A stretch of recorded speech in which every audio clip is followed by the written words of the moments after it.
आज मैं आपको बताऊंगा कि आप अपने ग्रामर को कैसे इंप्रूव कर सकते हो and why you are not a good communicator. अगर आप स्टार्ट नहीं कर पा रहे हो, वेयर इज द प्रॉब्लम? अगर आप कंप्लीट नहीं कर पा रहे हो अपने सेंटेंस इंग्लिश में, वेयर इज द प्रॉब्लम? बहुत लोग बोलते हैं sir English grammar, oh my god, noun, pronoun, conjunction, interjunction, verb, adverb, oh my god sir, कहां से स्टार्ट करें? आज मैं आपको एकदम फाउंडेशन से सिखाऊंगा how to understand a sentence. इससे बेसिक और कुछ नहीं है। आज जो आपको पता चलेगा ये आपके इंग्लिश के फाउंडेशन को स्ट्रॉन्ग करेगा। सो दोस्तों, आज जब मैं ये स्टार्ट कर रहा हूं, मैं आपको सवाल कर रहा हूं, सबसे इंपॉर्टेंट सवाल, when you want to speak in English, how do you start? What do you think? Do we speak in letters? अक्षर को यूज करते हैं इंग्लिश बोलने के समय?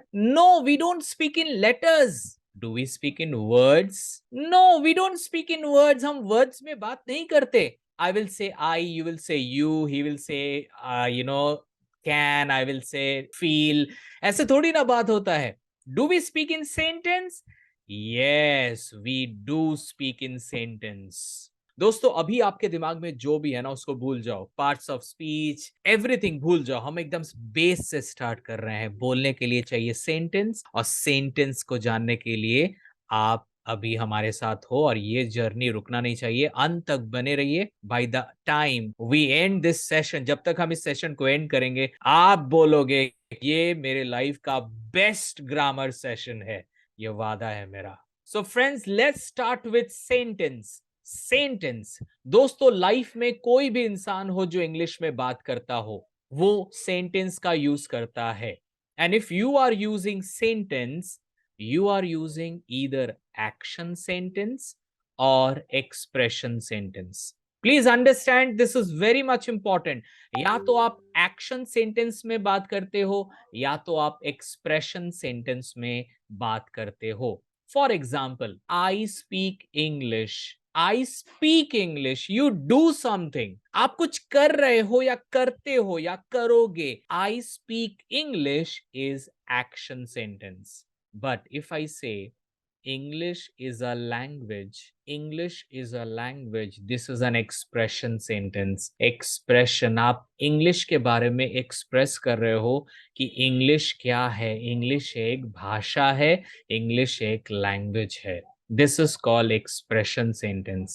And you know, when we speak in English, action sentences are used 95% times, and expression sentences are used only 5%. So the first thing that we should know, जब भी हम इंग्लिश में बात करते हैं, तो either we speak in action sentence. For example, I go to market, I do something, that is action.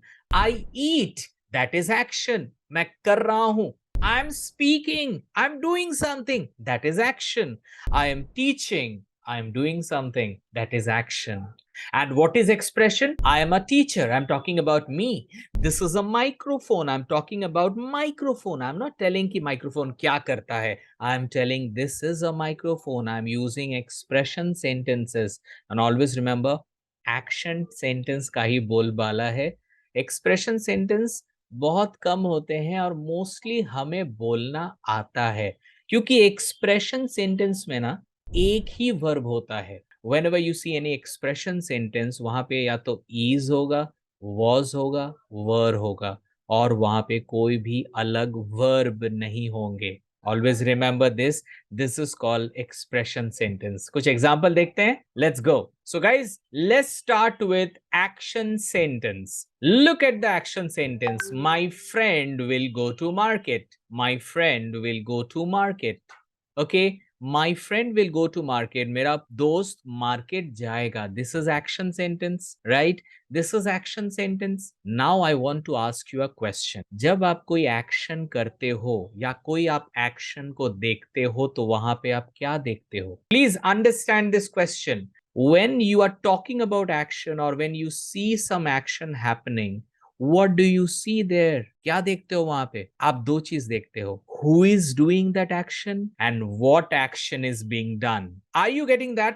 जब भी आप कहीं पे एक्शन देखते हो, आप दो ही चीज देखते हो. वो एक्शन कर कौन रहा है, और वो क्या एक्शन वो कर रहा है. Am I right? Look at this sentence. My friend will go to market. Okay.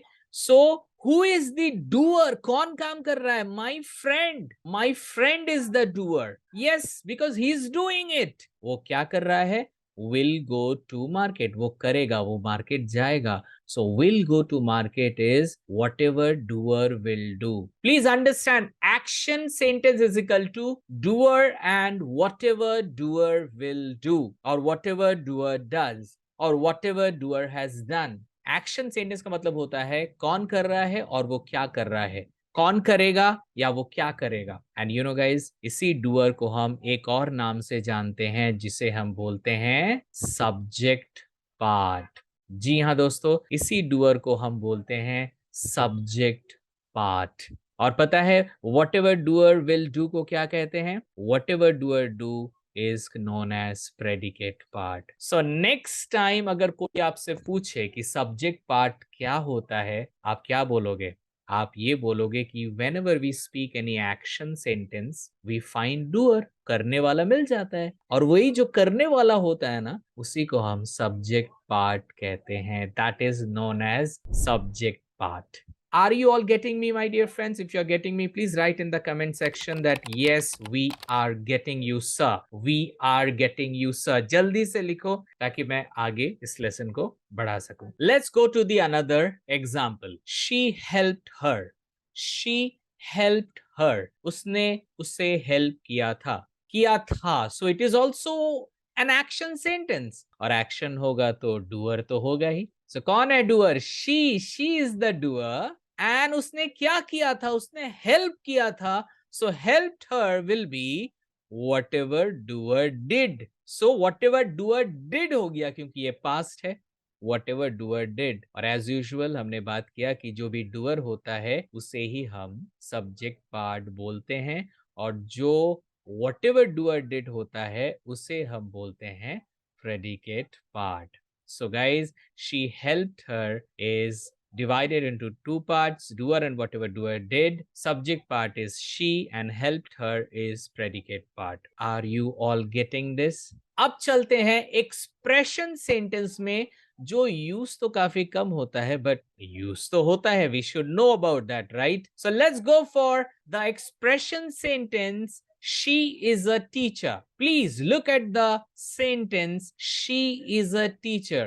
अब आप बताओ इसमें doer कौन सा है and whatever doer कौन सा है? अरे दोस्तों, आप क्या यहाँ पे doer खोज रहे हो? अरे भाई, this is not action sentence. अरे भाई, action होगा तभी तो doer होगा. ये तो एक्शन नहीं है, this is expression sentence. Are you getting that? और आप चल गए थे डूअर खोजने के लिए. अरे यार, आप भी. अरे डूअर तो तब आएगा ना जब वो एक्शन सेंटेंस होगा. This is an expression sentence. और एक्सप्रेशन सेंटेंस में क्या होता है? फॉर एग्जाम्पल, जब आप किसी के बारे में बोलते हो, सपोज वो हाथी है, वो इंसान सक्सेसफुल है, तो आप किसी के बारे में बोलते हो या किसी इंसान के बारे में या किसी चीज के बारे में आप बोलते हो, और आप क्या बोलते हो, right? So expression is equal to doer नहीं friends. Expression is equal to we know about which something is said. किसके बारे में बोला जा रहा है? क्या बताइए ना, किसके बारे में बोला जा रहा है? शी के बारे में, right? She, yes, she is the about which और about whom something is said. वो about which भी हो सकता है, about whom भी हो सकता है. Something is said. And is a teacher, it is whatever is said, जो भी बोला जाता है. Please understand this. She is a teacher, she is about which something is said, and a teacher is whatever is said. So about which something is said is subject part, and whatever is said, it is known as predicate part. You know, my dear friends, मैंने देखा है बहुत लोग बोलते हैं, जब भी उनको पूछा जाता है व्हाट इज सब्जेक्ट पार्ट, वो बोलते हैं सब्जेक्ट पार्ट जो इंसान काम करता है. whenever we talk about a person which does the work, जो काम करता है उसे सब्जेक्ट पार्ट बोला जाता है. Yes, you are right. But when you speak action sentence, then only you get the doer, right? So doer is a subject part. But when you speak expression sentence, you don't get doer, right? So you get about whom or about which something is said, and that is known as subject part. Are you getting that? दोस्तों, आप अपने grammar को और better कर सकते हो अगर आप मेरे इस वीडियो लेसन के साथ साथ चल रहे हो और आप खुद भी एक डायरी में या अपने कॉपी में सारी चीजों को नोट कर रहे हो। If you feel that I am going bit faster, अगर मैं थोड़ा जल्दी जा रहा हूं, तो आप इस वीडियो को पॉज करो और चीजों को अच्छे से देखो कि आपने क्या मिस किया। This is the foundation of grammar. मैं आपको एकदम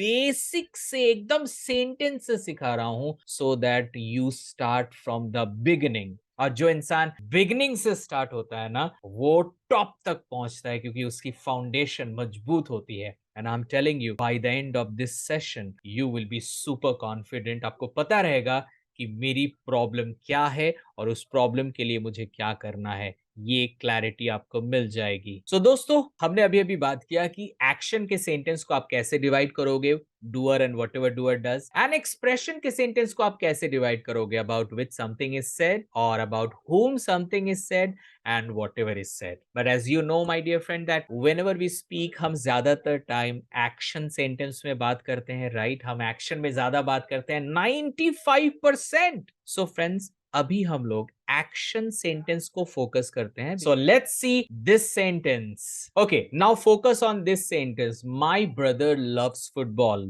my brother loves football. Now you tell me, this is action sentence और एक्सप्रेशन सेंटेंस? लव, प्यार करना, प्यार करना। Many people they say, sir, love is an expression. Who said love is an expression? Love is an action. Love is an action. आप प्यार करते हो, प्यार सोचते नहीं हो। You love, you do something. Love is action word. Okay? So my brother loves football. It is an action sentence. So action मतलब doer होगा। So doer क्या होगा? My brother loves football. Who is the doer? कौन कर रहा है ये काम? Brother, right? ना ना ना ना ना, not only brother, my brother. My brother loves football. कोई ब्रदर, वो किसी का भी ब्रदर हो सकता है। My brother loves football. So my brother is a doer and loves football is whatever doer does. Yes, it is present, so whatever doer does. And as you know, that doer is known as subject part and loves football is a predicate part. Till this हमने अभी तक समझा है चीजों को, right? What is subject part? Doer is a subject part in action sentence. Whatever is said, जो काम हो रहा है उसको हम लोग predicate part में बोलेंगे। अब हम बात करेंगे सब्जेक्ट पार्ट क्या है और प्रेडिकेट पार्ट क्या है। अच्छे से समझे, और कोई भी अगर डाउट हो प्लीज एकदम हिचकिचाएंगे नहीं, एकदम नीचे कमेंट्स में जाके लिखेंगे। What ever is your query आप लिखोगे, मैं आंसर करूंगा आपको, मैं आंसर करूंगा। So now let's go for subject part. Subject part is divided into two parts, extension and subject word. Please understand this. Subject part is divided into extension and subject word. इसका मतलब है इसी sentence में my brother loves football में कहीं पे extension है और कहीं पे सब्जेक्ट वर्ड है। क्या आपको दिमाग में आपके आ रहा है कौन सब्जेक्ट वर्ड है और कौन एक्सटेंशन है? Please understand this. अच्छा, एक बात बताइए, आपने कभी बारात देखा है? बारात, शादी वाला बारात। अब बारात में कितने टाइप के लोग रहते हैं? बारात में रहते हैं जो दूल्हा होता है वो, और दूल्हे के साथ उसके बाराती, उसके साथी, राइट? सो दूल्हा प्लस साथी इज बाराती, राइट? वैसे ही subject is equal to extension and subject word.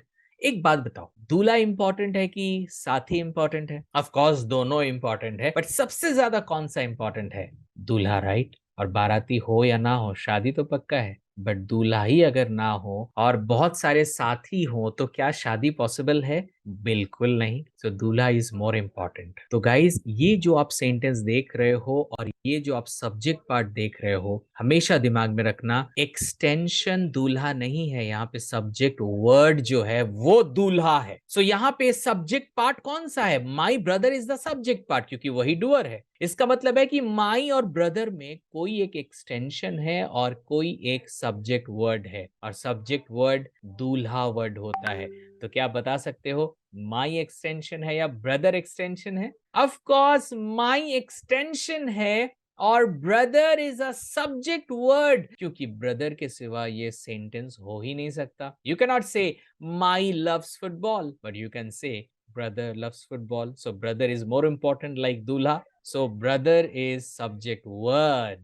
Are you getting this? Now let's talk about predicate part. So predicate part is equal to verb plus rest of predicate. Please इसको अच्छे से समझिए. Predicate part is equal to verb plus rest of predicate. Please understand this. Okay, predicate part है, उस predicate part से अगर आप verb को अलग कर दो तो क्या वो प्रेडिकेट पार्ट का बाकी हिस्सा बचेगा, राइट? तो उसे ही बोलते हैं rest of predicate, ROP. So you can see this predicate part is equal to verb and rest of predicate that is known as ROP. अब आप बता सकते हो इस सेंटेंस में verb कौन सा है और ROP कौन सा है. So guys, in this sentence, loves is a verb and football is ROP, that is rest of predicate, मतलब predicate का बाकी हिस्सा, that is rest of predicate. So guys, this is the whole English sentence structure. दोस्तों, अगर आप doctor बनना चाहोगे ना तो सबसे पहले आपको एक ह्यूमन स्केलेटन को स्टडी करना पड़ेगा. वैसे ही when you want to be master in English communication, especially in English language, you must know the different parts of an English sentence. Absolutely. आपको जानना पड़ेगा एक सेंटेंस के कितने हिस्से होते हैं, और ये जो आप देख रहे हो ये आपके इंग्लिश सेंटेंस का पूरा स्ट्रक्चर है, जहां एक्सटेंशन से स्टार्ट हो रही है, सब्जेक्ट पार्ट, उसके बाद वर्ब एंड उसके बाद रेस्ट ऑफ प्रेडिकेट. तो चलिए दोस्तों, अभी तो आप एक्सपर्ट हो गए हो, पूरे स्ट्रक्चर को पहचानते हो, तो चलते हैं देखते हैं एक नए सेंटेंस को. थोड़ा लंबा सेंटेंस लूंगा ताकि अच्छे से मैं आपको स्ट्रक्चर समझा पाऊं, लेकिन यहाँ पे कंडीशन है, मैं बोलूंगा कि जब मैं सेंटेंस दिखाऊंगा ना तो आप इस वीडियो को पॉज कर देना और अपने कॉपी में इस पूरे स्ट्रक्चर को बनाना, and then we will discuss. ठीक है? So let's go with the sentence, and the sentence is my best friend Anil will be meeting me at the airport. My best friend Anil will be meeting me at the airport. So first of all your first job is, पहले पता कीजिए ये action है और expression है. एक सबसे बड़ा क्लू मैं दूंगा कि अगर इस सेंटेंस में आपको एक से ज्यादा वर्ब दिख रहे हैं तो आंख बंद करके समझ जाना ये एक्शन सेंटेंस है. जी हाँ. ओके, सो आप इसके स्ट्रक्चर को बनाओ, starting from doer, whatever doer does, then extension, subject, word, predicate part, then verb and rest of predicate. पूरा स्ट्रक्चर बनाओ. इस वीडियो को पॉज करो, फिर मिलते हैं. ब्रेक के बाद तो बोल नहीं सकता, फिर मिलते हैं आपके ट्रायल के बाद. आप पहले ट्राई करो, उसके बाद फिर से प्ले करना. ठीक है? पॉज. सो दोस्तों, आई थिंक आपने बना लिया है. अब देखते हैं इस स्ट्रक्चर को बनाते हैं, और आप अपने बनाए हुए स्ट्रक्चर को अच्छे से प्रैक्टिस करो. देखते हैं कि आप कितने सही हो. Let's go to the structure. My best friend Anil will be meeting me at the airport. This is an action sentence. Will be meeting, वो करता रहेगा मुलाकात एयरपोर्ट में. It is an action sentence. Action होगा तो डूअर भी होगा. अब डूअर कौन है? My best friend Anil. Of course मेरा अनिल जो मेरा बेस्ट फ्रेंड है, that is doer. And will be meeting eight the airport, it is whatever doer does, right? और डूअर को हम लोग सब्जेक्ट पार्ट बोलते हैं. We all know that. So that is as same as before. And now subject part is equal to extension and subject word. Now can you identify इस पूरे subject part में जो my best friend Anil है, इसमें extension कौन सा है और subject word कौन सा है? Of course subject word जो होता है वो एक ही होता है. So what do you think? Absolutely right. My best friend, it is extension, and Anil is subject word, the most important word. Please understand. Extension is also important. Subject word is also important, but subject word is the most important because there are some sentences where extension is not there. Only subject word is there. Are you getting this? So always remember, without extension, sentence is possible, but without subject word, sentence is not possible. So look at this. Now let's go to predicate part. Predicate part is equal to verb and rest of predicate. We all know that. So यहाँ पे verb कहाँ पे है? थोड़ा आप search करो. कितने verb है? एक है, दो है, तीन है, चार है. How many verbs are there? So friends, the number of verbs are 3. Will be meeting, 3 verbs, and me at the airport, it is rest of predicate. We call it ROP. Guys, this is the structure. इस structure को अच्छे से देखो, आप अपने structure के साथ इसे मैच करो, देखो आप कितने सही हो या कितने गलत। एंड डोंट वरी, अगर गलत भी हुआ होगा हम और प्रैक्टिस करेंगे। जब तक नहीं सीखेंगे तब तक नहीं थकेंगे, नहीं हारेंगे, और सुभाष कार्तिक के सारे वीडियोस देखते ही रहेंगे। लेकिन देखने के लिए तो सब्सक्राइब करना पड़ेगा, कीजिए सब्सक्राइब। देखो भाई, वेरी क्लियर है, वैल्यू एडिशन हो रहा है इस वीडियो को देख के। अगर हो रहा है तो सब्सक्राइब करें, नहीं हो रहा है मत करें, आपका टाइम वेस्ट हो जाएगा। Now the most important part जो हमने अभी तक डिस्कस नहीं किया है, let's talk about ROP, rest of predicate. Guys, rest of predicate जो होता है वो दो तरीके का होता है। One is mono ROP, mono rest of predicate, and another is multi ROP, that is multi rest of predicate। दोस्तों, अभी सिर्फ आप रेस्ट ऑफ प्रेडिकेट में ध्यान दें। मी at the airport, me at the airport, यहाँ पे आरओपी है, लेकिन आपको क्या लगता है यहाँ पे जो आरओपी है, यहाँ पे कितने डिफरेंट आरओपीज हैं? अच्छे से देखिए, मी एट द एयरपोर्ट, मी एक अलग चीज है, एट का तो कोई मीनिंग नहीं है, द का कोई इंडिविजुअल मीनिंग नहीं है, एयरपोर्ट का मीनिंग है, एट द एयरपोर्ट का एक मीनिंग है। सो मी का एक मीनिंग है, मैं या मुझे। At the airport is giving one meaning, so there are two different meaning ROP. So it is a multi ROP sentence. Please understand, it is multi ROP sentence, rest of predicate, क्योंकि एक से ज्यादा ROP मौजूद हैं। अब आप ये सोचोगे सर इससे क्या फर्क पड़ता है कि एक आरोपी हो, दो आरोपी हो? इससे फर्क पड़ेगा। कहाँ पड़ेगा हम बाद में बात करते हैं। कुछ चीजें आप आज नहीं समझ सकते, जब आप इस नॉलेज को बढ़ा के आगे जाओगे तब आपको लगेगा कि हाँ यार, वो मैंने सीखा था तो अब काम आ रहा है। सो वो दिन को अगर आप समझना चाहते हो तो ये दिन आपको समझना पड़ेगा। But right now you must know what is mono आरोपी एंड व्हाट इज मल्टी आरोपी। फॉर एग्जाम्पल, ये सेंटेंस को देखिए, the cat killed a rat, the cat killed the rat। यहाँ पे आरोपी क्या है? The rat. आरोपी जिसके ऊपर एक्शन हुआ है, आरोपी the rat, right? So the rat is a predicate part, the rat is आरोपी, एंड द रैट, कितने डिफरेंट चीजें हैं। द का तो कोई मीनिंग है नहीं, रैट, रैट का मीनिंग है। So the rat is giving one meaning, so it is mono ROP. So sometimes we speak in mono ROP, sometimes we speak in multi ROP, that is more than one.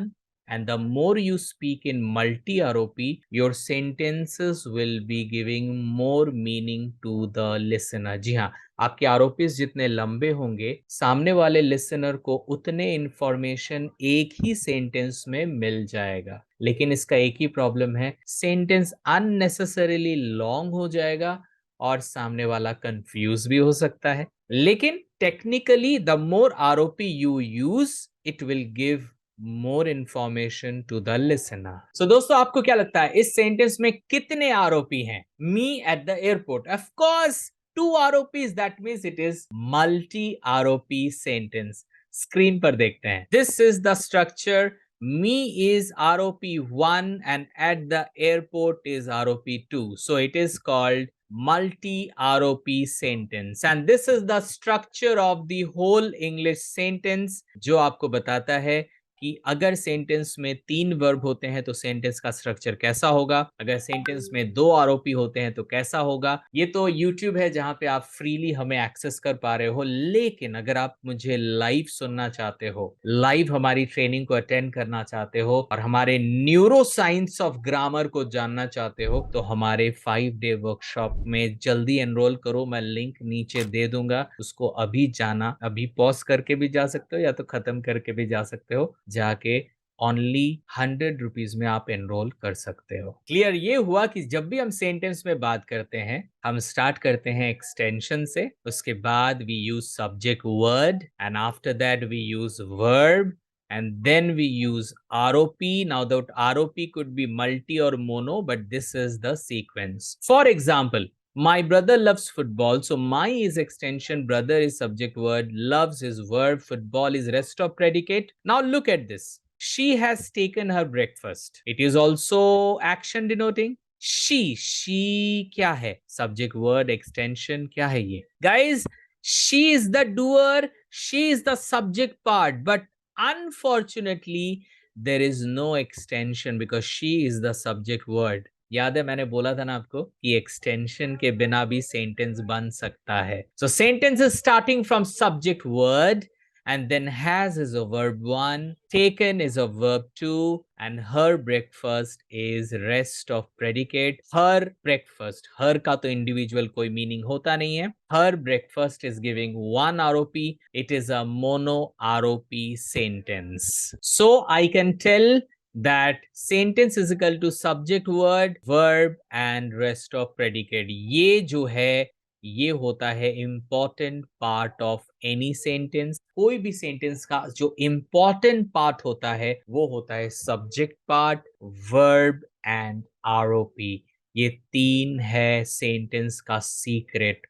अगर आप English sentence नहीं बोल पाते, आप सोचते हो कि मेरे सेंटेंस गलत हो जाएंगे, इसका मतलब है प्रॉब्लम या तो आपके सब्जेक्ट पार्ट में है, या तो वर्ब में है, या तो रेस्ट ऑफ प्रेडिकेट में है, और कोई नहीं है.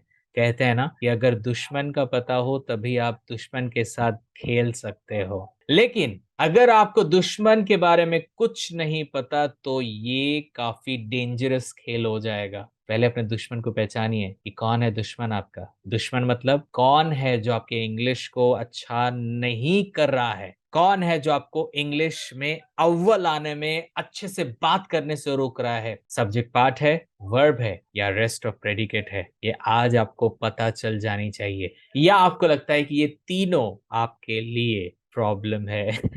अगर तीनों प्रॉब्लम है तो तीनों में काम करना पड़ेगा, एकदम हो जाएगा. टेंशन नको करना, एकदम सब ठीक हो जाएगा. So friends, sentence is divided into extension, word, verb and ROP, that is rest of predicate. My father eats biryani. आप अच्छे से देखो, my father eats biryani. अब यहाँ पे आप एक मजेदार चीज आपको दिखाता हूं मैं. इसका हिंदी क्या होता है? मेरे पिताजी बिरयानी खाते हैं. मेरे पिताजी बिरयानी खाते हैं. लेकिन आप इस हिंदी वाले सेंटेंस में देखो, माई फादर, मेरे पिताजी, ये तो ठीक है. लेकिन जब आप हिंदी में कोई सेंटेंस बोलते हो तो रेस्ट ऑफ प्रेडिकेट पहले आता है और वर्ब बाद में आता है. राइट? मेरे एक्सटेंशन पिताजी सब्जेक्ट वर्ड, वर्ब खाते हैं दैट कम्स लेटर, और बिरयानी जो रेस्ट ऑफ प्रेडिकेट है वो आ जाता है बीच में. कितना मजेदार है ना. ये आपको बहुत हेल्प करेगा व्हेन यू आर ट्रांसलेटिंग. कभी ट्रांसलेट मत करना, बट हाँ, जब आप प्रैक्टिस कर रहे हो तो थोड़ा बहुत चलेगा. सो हमेशा दिमाग में रखना, जब आप इंग्लिश में बात करते हो पूरी ट्रांसलेट नहीं करना है. वर्ब को लास्ट में रखना है और आरओपी को बीच में ला देना है. आपके 50% प्रॉब्लम तो सॉल्व हो जाएंगे. So you can see the screen in Hindi और other language, verb comes at the end. ये बहुत बड़ा एक क्लू है आपको. So friends, in real sense a sentence is divided into not 4 parts, rather 3 parts. My father is subject part, eats is a verb, and biryani is rest of predicate. अब आपको एक बहुत बड़ा सीक्रेट देने वाला हूं. Subject part resolves the starting problem. Please understand this. Subject part resolves the starting problem. That means while speaking, अगर आपकी प्रॉब्लम स्टार्ट की है, आप स्टार्ट नहीं कर पाते हो अपने सेंटेंस को, कहीं पर भी जाते हो आप स्टार्ट नहीं कर पाते हो अपने इंग्लिश सेंटेंस, इसका मतलब है your problem is in subject part. So you have to understand different parts of subject part so that आप अपने सेंटेंस को स्टार्ट कर सको. अभी समझ में आ रहा है कि प्रॉब्लम कहाँ पे है. और अगर आपकी प्रॉब्लम है ROP, that ROP resolves the completion problem. इसका मतलब है कि कुछ लोग हैं जो सेंटेंस स्टार्ट तो कर देते हैं लेकिन सेंटेंस को कंप्लीट नहीं कर पाते. दैट मीन्स आपकी प्रॉब्लम है कंप्लीशन प्रॉब्लम. उसका मतलब है आरओपी. आपको आरओपी को अच्छे से सीखना पड़ेगा ताकि आप कोई भी सेंटेंस को स्टार्ट कर सको, कंप्लीट कर सको. एंड फाइनली, बहुत लोग हैं जिनको स्टार्ट करना भी आता है, सेंटेंस को कंप्लीट करना भी आता है, लेकिन वो फंस जाते हैं. बोलने के बाद सोचते हैं, अरे यार मैंने सेंटेंस सही बोला ना. तो उसके लिए प्रॉब्लम, इसका मतलब कहाँ पे है? ना सब्जेक्ट पार्ट ना आरओपी. इसका प्रॉब्लम है एकदम बीच में, that is verb. And verb resolves the correction problem. अगर आप वर्ब में अव्वल हो, इसका मतलब है कि आप कोई भी सेंटेंस को करेक्ट कर सकते हो। सो गाइज, आज अभी तक हमने देखा कि कोई सेंटेंस को आप कैसे स्टार्ट करोगे, सब्जेक्ट पार्ट से स्टार्ट करोगे, उसके बाद आप सेंटेंस को कंप्लीट करोगे। सेंटेंस कंप्लीट करने में आपको हेल्प करेगा completion problem, that is ROP. और फाइनली जब आप चेक करोगे कि आपकी सेंटेंस सही है कि नहीं, आपको हेल्प लेना पड़ेगा वर्ब का, क्योंकि verb corrects the sentence.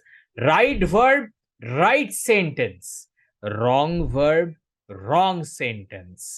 No verb, no sentence. जी हाँ दोस्तों, विदाउट वर्ब तो आप सेंटेंस बोल ही नहीं सकते। No verb, no sentence. Yes verb, yes sentence. और सबसे पहले तो मैं आपको बोलूंगा कि ये जो वीडियो आप देख रहे हो, ये आपको एज देगा आपके वर्ब को सही करने में, ताकि आप सेंटेंस को सही बोलो, करेक्टली बोलो। इस वीडियो को अभी जाके देखो और अपने सेंटेंसेस को करेक्ट करो।